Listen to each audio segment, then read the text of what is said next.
नमो भगवते तस्मै कृष्णायाद्भुतकर्मणे रूपनाम विवेदेन जगत कीर्तियो यतः सच्चिदानन्दरूपाय विश्वोत्पत्त्यादिहेतवे तापत्रय विनाशाय श्री कृष्णाय वयं नुमः। श्रीमद्भागवत महापुराण तृतीय स्कंध प्रथम अध्याय उद्धव और विदुर की भेंट। श्री सुखदेव जी ने कहा, परीक्षित, जो बात तुमने पूछी है वही पूर्व काल में अपने सुख समृद्धि से पूर्ण घर को छोड़कर वन में गए हुए विदुर जी ने भगवान मैत्रेय जी से पूछी थी।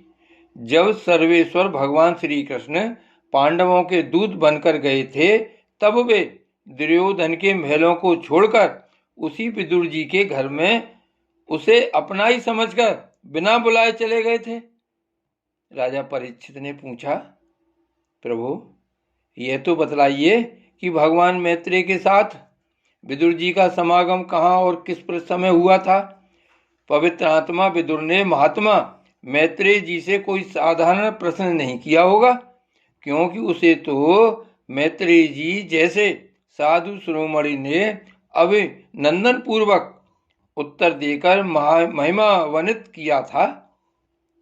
सूत जी कहते हैं, सर्वज्ञ सुखदेव जी ने राजा परीक्षित के इस प्रकार पूछने पर अति प्रसन्न होकर कहा, सुनो। श्री सुखदेव जी कहने लगे, परीक्षित, यह उन दिनों की बात है जब अंधे राजा धृतराष्ट्र ने अन्यायपूर्वक अपने दुष्ट पुत्रों का पालन पोषण करते हुए अपने छोटे भाई पांडु के अनाथ बालकों को लाक्षा भवन में भेजकर आग लगवा दी। जब उनकी पुत्रवधू और महाराज युधिष्ठिर की पटरानी द्रौपदी के केस दुशासन ने भरी सभा में खींचे, उस समय द्रौपदी की आंखों से आंसुओं की धारा बह चली और उस प्रभाव से उसके बच्चे स्थल पर लगा हुआ केसर भी बह चला, किंतु धृतराष्ट्र ने अपने पुत्र को उस कुकर्म से नहीं रोका। दुर्योधन ने सत्यपारायण और भोले भाले युधिष्ठिर का राज्य जुए में अन्याय से जीत लिया और उन्हें वन में निकाल दिया, किंतु वन से लौटने पर प्रतिज्ञा अनुसार जब उन्होंने अपना न्यायोचित पैतृक भाग मांगा तब भी मोहवश उन्होंने उन अजात शत्रु युधिष्ठिर को उनका हिस्सा नहीं दिया। महाराज युधिष्ठिर के भेजने पर जब जगतगुरु भगवान श्री कृष्ण ने कौरवों की सभा में हित भरे सुमधुर वचन कहे जो भीष्म आदि सज्जनों को अमृत से लगे, पर कुरराज ने उनके कथन को कुछ भी आदर नहीं दिया। देते कैसे, उनके तो सारे पुण्य नष्ट हो चुके थे। फिर जब सलाह के लिए विदुर जी को बुलाया गया तब मंत्रियों में श्रेष्ठ विदुर जी ने राज्य भवन में जाकर बड़े भाई धृतराष्ट्र के पूछने पर उन्हें वह सम्मति दी जिसे नीति शास्त्र के जानने वाले पुरुष विदुर नीति कहते हैं। उन्होंने कहा, महाराज, आप अजात शत्रु महात्मा युधिष्ठिर को उनका हिस्सा दे दीजिए। वे आपके न सहने योग्य अपराध को भी सह रहे हैं। भीम रूप काली नाग से तो आप भी बहुत डरते हैं। देखिए, वह अपने छोटे भाइयों के सहित बदला लेने के लिए बड़े क्रोध से फुफकारें मार रहा है। आपको पता नहीं, भगवान श्री कृष्ण ने पांडवों को अपना लिया है। वे यदुवीरों के आराध्य देव इस समय अपनी राजधानी द्वारकापुरी में विराजमान हैं। उन्होंने पृथ्वी के सभी बड़े बड़े राजाओं को अपने अधीन कर लिया है तथा ब्राह्मण और देवता भी उन्हीं के पक्ष में हैं, जिसे आप पुत्र मानकर पाल रहे हैं तथा जिसकी हाँ में हाँ मिलाते जा रहे हैं। उस दुर्योधन के रूप में तो मूर्तिमान दोष ही आपके घर में घुसा बैठा है। यह तो साक्षात भगवान श्री कृष्ण से द्वेष करने वाला है। इसी के कारण आप भगवान श्री विष्णु से विमुख होकर श्रीहीन हो गए रहे हो।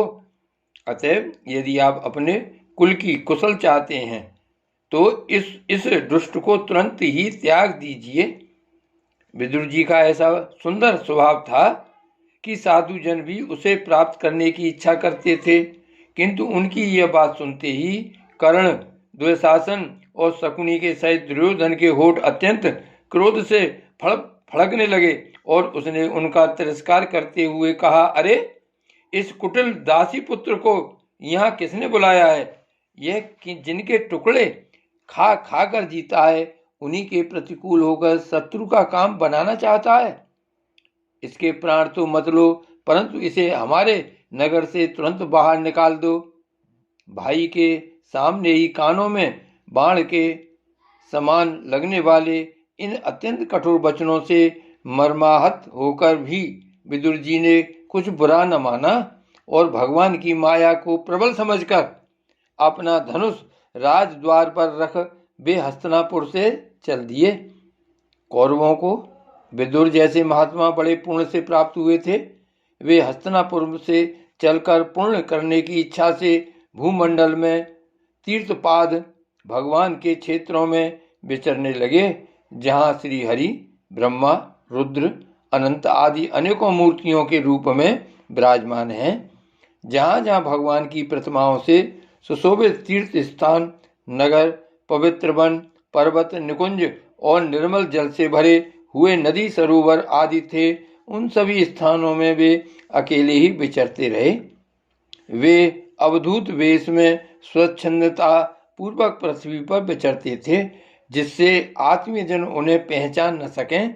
वे शरीर को सजाते न थे, पवित्र और साधारण भोजन करते, शुद्ध वृत्ति से जीवन निर्वाह करते, प्रत्येक तीर्थ में स्नान करते, जमीन पर सोते और भगवान को प्रसन्न करने वाले व्रतों का पालन करते रहते थे। इस प्रकार भारतवर्ष में ही विचरते विचरते जब तक वे प्रवास क्षेत्र में पहुंचे, तब तक भगवान श्री कृष्ण की सहायता से महाराज युधिष्ठिर पृथ्वी का एक छत्र अखंड राज करने लगे थे। वहां उन्होंने अपने कौरव बंधुओं के विनाश का समाचार सुना, जो आपस की कलह के कारण परस्पर लड़ भिड़कर उसी प्रकार नष्ट हो गए थे, जैसे अपनी ही रगड़ से उत्पन्न हुई आग से बांसों का सारा जंगल जलकर खाक हो जाता है। यह सुनकर वे शोक करते हुए चुपचाप सरस्वती के तीर पर आए। वहां उन्होंने त्रित, उष्णा, मनु, पृथु, अग्नि, असित, वायु, सुदास, गौ, गुह और श्राद्ध देव के नामों से प्रसिद्ध 11 तीर्थों का सेवन किया। इनके सिवा पृथ्वी में ब्राह्मण और देवताओं के स्थापित किए हुए जो भगवान विष्णु के और भी अनेकों मंदिर थे, जिनके शिखरों पर भगवान के प्रधान आयुध चक्र के चिन्ह थे और जिनके दर्शन मात्र से श्री कृष्ण का स्मरण हो आता था, उनका भी सेवन किया। वहां से चलकर वे धन धान्य पूर्ण सौराष्ट्र, सौवीर, मत्स्य और कुरुजांगल आदि देशों में होते हुए जब कुछ दिनों में यमुना तट पर पहुंचे, तब वहां उन्होंने परम भागवत उद्धव जी का दर्शन किया। वे भगवान श्री कृष्ण के प्रख्यात सेवक और अत्यंत शांत स्वभाव थे। वे पहले बृहस्पति जी के शिष्य रह चुके थे। विदुर जी ने उन्हें देखकर प्रेम से गाढ़ आलिंगन किया और उनसे अपने आराध्य भगवान श्री कृष्ण और उनके आश्रित अपने स्वजनों का कुशल समाचार पूछा। विदुर जी कहने लगे, उद्धव जी, पुराण पुरुष बलराम जी और श्री कृष्ण ने अपने ही नाभि कमल से उत्पन्न हुए ब्रह्मा जी की प्रार्थना से इस जगत में अवतार लिया है। वे पृथ्वी का भार उतार कर सबको आनंद देते हुए अब श्री वसुदेव जी के घर कुशल से रह रहे हैं। न प्रियवर, हम कुरुवंशियों के परम सुहृदय और पूज्य वसुदेव जी, जो पिता के समान उदारता पूर्वक अपनी कुंती आदि बहनों को उनके स्वामियों का संतोष कराते हुए उनकी सभी मनचाही वस्तुएं देते आए हैं, आनंद पूर्वक हैं न? प्यारे उद्धव जी, यादवों के सेनापति वीरवर प्रद्युम्न जी तो प्रसन्न है न, जो पूर्व जन्म में कामदेव थे तथा जिन्हें देवी रुक्मिणी जी ने ब्राह्मणों की आराधना करके भगवान से प्राप्त किया था। सातवत वृष्णि भोज और दशारह वंशी यादवों के अधिपति महाराज अग्रसेन तो सुख से है न, जिन्होंने राज्य पाने की आशा का सर्वथा परित्याग कर दिया था, किंतु कमल नयन भगवान श्री कृष्ण ने जिन्हें फिर से राज सिंहासन में बैठाया। सौम्य, अपने पिता श्री कृष्ण के समान समस्त रथियों में अग्रगण श्री कृष्ण तनय साम सकुशल तो हैं। ये पहले पार्वती जी के द्वारा गर्भ में धारण किए हुए स्वामी कार्तिक हैं। अनेकों व्रत करके जामवती ने इन्हें जन्म दिया था। जिन्होंने अर्जुन से रहस्य युक्त धनुर्विद्या की शिक्षा पाई है, वे सात्विकी तो कुशल पूर्वक हैं। वे भगवान श्री कृष्ण की सेवा से अनायास ही भगवत जनों की उस महान स्थिति पर पहुंच गए हैं जो बड़े बड़े योगियों को भी दुर्लभ है। भगवान के शरणागत निर्मल भक्त बुद्धिमान अक्रूर जी भी प्रसन्न है न, जो श्री कृष्ण के चरण चिन्हों से अंकित ब्रज के मार्ग की रज में प्रेम से अधीर होकर लौटने लगे थे। भोजवंशी देवक की पुत्री देवकी जी अच्छी तरह है न, जो देव माता अदिति के समान ही साक्षात विष्णु भगवान की माता हैं। जैसे वेद त्रयी यज्ञ विस्तार रूप अर्थ को अपने मंत्रों में धारण किए रहती है, उसी प्रकार उन्होंने भगवान श्री कृष्ण को अपने गर्भ में धारण किया था। आप भक्त जनों की कामनाएं पूर्ण करने वाले भगवान अनिरुद्ध जी सुख पूर्वक है न, जिन्हें शास्त्र वेदों के आदि कारण और अंतःकरण चातुष्ट के चौथे अंश मन के अधिष्ठाता बतलाते हैं। सौम्य स्वभाव उद्धव जी, अपने हृदयेश्वर भगवान श्री कृष्ण का अनन्य भाव से अनुसरण करने वाले जो हृदीक, सत्य भावानंदन, चारुदेशन और गध आदि अन्य भगवान के पुत्र हैं, वे सब भी कुशल पूर्वक है न। महाराज युधिष्ठिर अपनी अर्जुन और श्री कृष्ण रूप दोनों भुजाओं की सहायता से धर्म मर्यादा का न्याय पूर्वक पालन करते हैं न। मैं दानव की बनाई हुई सभा में इनके राज्य वैभव और दबदबे को देखकर दुर्योधन को बड़ा डाह हुआ था। अपराधियों के प्रति अत्यंत असहिष्णु भीमसेन ने सर्प के समान दीर्घकालीन क्रोध को छोड़ दिया है क्या? जब वे गदा युद्ध में तरह तरह के पैंतरे बदलते थे, तब उनके पैरों की धमक से धरती डोलने लगती थी। जिनके बाणों के जाल से छिपकर किरात वेशधारी अतः किसी की पहचान में न आने वाले भगवान शंकर प्रसन्न हो गए थे। वे रथी और युद्धपतियों का सुयश बढ़ाने वाले गांडीवधारी अर्जुन तो प्रसन्न है न। अब तो उनके सभी शत्रु शांत हो चुके होंगे।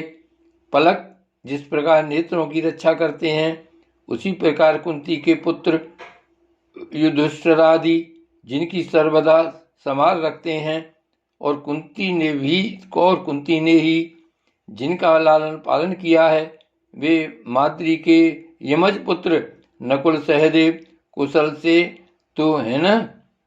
उन्होंने युद्ध में शत्रु से अपना राज उसी प्रकार छीन लिया जैसे दो गरुड़ इंद्र के मुख से अमृत निकाल लाए।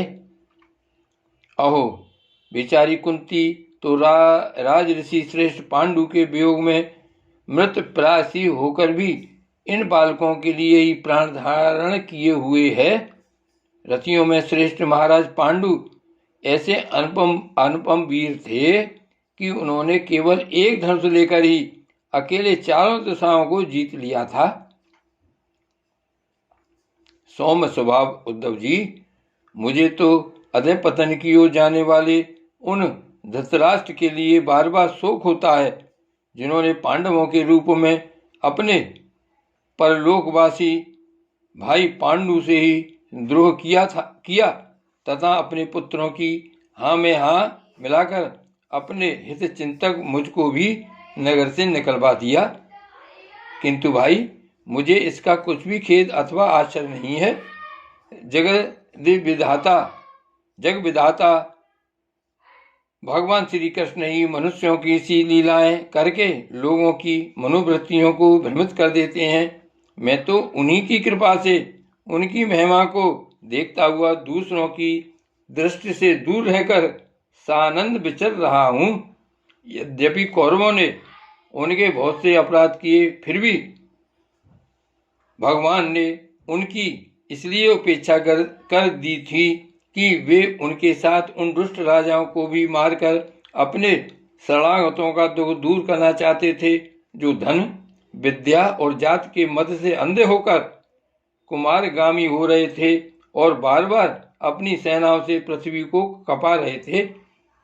उद्धव जी, भगवान श्री कृष्ण जन्म और कर्म से रहित हैं, फिर भी दुष्टों का नाश करने के लिए और लोगों को अपनी ओर आकर्षित करने के लिए उनके दिव्य जन्म कर्म हुआ करते हैं।